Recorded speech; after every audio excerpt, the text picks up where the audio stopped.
You know, sometimes people say to me, you know, this campaign is pretty rough. You may want to quit. I know that there are newspaper editors and other politicians that say, boy, I wish that guy Weiner would quit. They don't know New York. They certainly don't know me. Quit isn't the way we roll in New York City. Well, if you don't live in New York City, you probably haven't seen that commercial. That is Anthony Weiner's latest ad in which he shrugs off calls for him to drop out of the race to be the mayor here.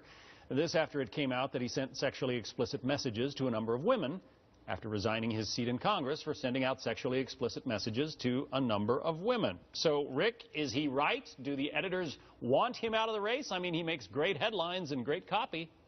Yeah, I think the media definitely want him in the race because it's a fun thing, especially for New York. I think he has every right to run. I mean, I think he's ridiculous for running, but I think he has every right. I was struck this week, though, John Nolte and Breitbart had such a great piece reminding us that in the very beginning you had Rachel Maddow and others at MSNBC who really took to Andrew Breitbart and tried to make this Weiner scandal into being another phony scandal. And it turned out not to be true. And I think we need to remind the left that they never believed it in the beginning. Well, and it was Democrats, Jim, who proposed that the GOP was having a war on women. I guess maybe Anthony Weiner really likes women, and right. He had his own kind of relationship with him. I mean, look, Emily Miller at the Washington Times is one of many conservative pundits who made this point, that the real war on women, including Filner in San Diego and so on. But if you want an example of how this works, there was a great behind-the-scenes piece in the New York Times by Amy Chozick and Michael Grinbaum about the Clinton operation behind the Weiners. The Weiners are staying in an apartment owned by a Clinton donor. A Clinton press aide has been orchestrating all this. People magazine and the New York Times cover story and so like that. So unfortunately now the Clintons are discovering that Weiner is kind of a Frankenstein's monster who's gotten loose on them.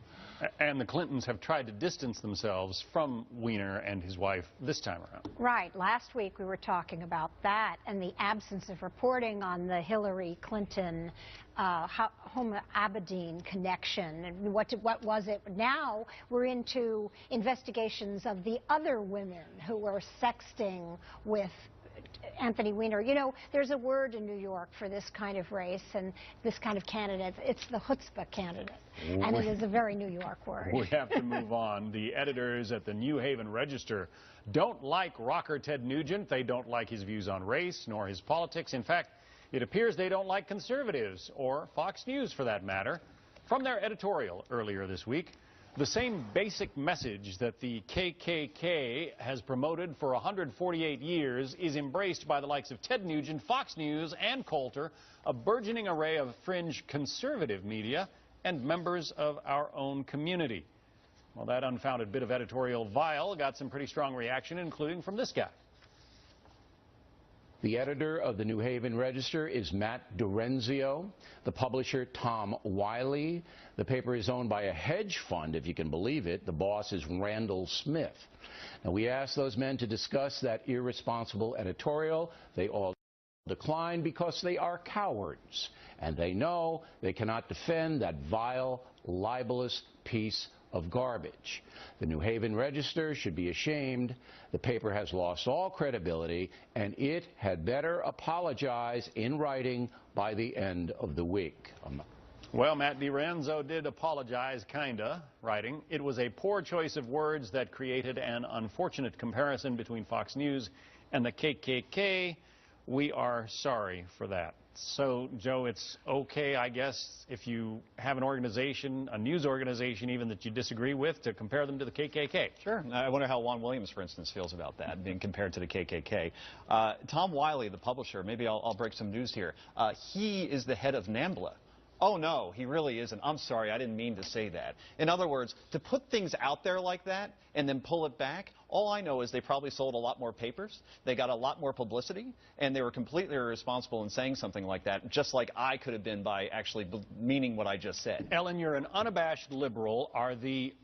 Is this a signal that liberal media just don't like opposing views? Well, they may not like opposing views, but what my biggest criticism is, they sort of dropped the bomb, they put Fox News in there, and they didn't back it up with one thing.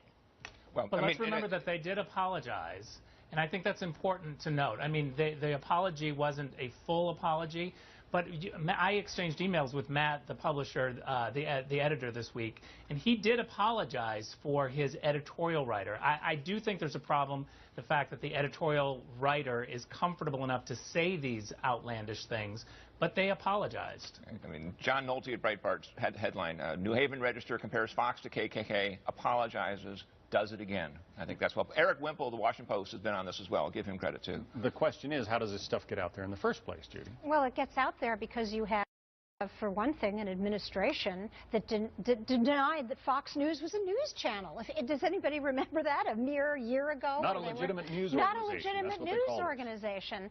So I wonder why liberals would get the idea